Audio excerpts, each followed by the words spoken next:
Mga apektadong residente asin para oma kan itutugdok na Camarines Sur Iconic Capitol, hagadaan malino na plano gikan sa gobyerno probinsyal. Uyan report ni Catherine Henry. Katakod pa kan issue sa iconic Capitol building kang probinsya ning Camarines Sur.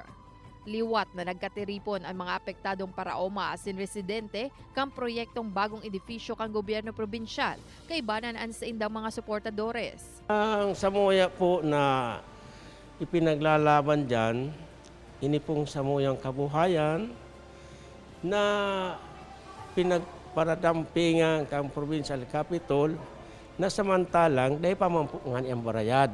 Sigun pa ki Otilia, nasa 96 na paraoma ang naghahalat kan malinaw na kasimbagan gikan sa Kapitolyo. Ipinahayag man kay nian bako subuot makatao na relocation site na pinag-uuprisir sa inda.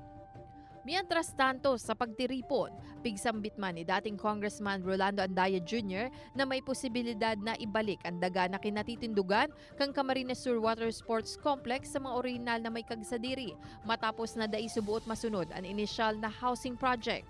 Siring subuot kan na expropriate na daga sa Cebu na dapat tutugdukan ni Mactan Airport. Alagad imbes na aeropuerto, hotel subuot ang itinugdok. Ang ibig sabihin ng petition for reconveyance, petition kita sa Korte Suprema na dahil po tabi sinunod sa indong order sa expropriation. Therefore, mag-order na po kamong ibabalik na po kang probinsya ang daga na ni duman sa mga orihinal na may sadiri. Padagos man na hinahalat ng GMA Regional TV Balitang Bicolandia ang kasimbagan kang Kapitolyo mapadapit sa mga napag-ulayan sa pagtiripon. Kay banan si Jovel Obiso, Catherine Henry, Balitang Bicolandia.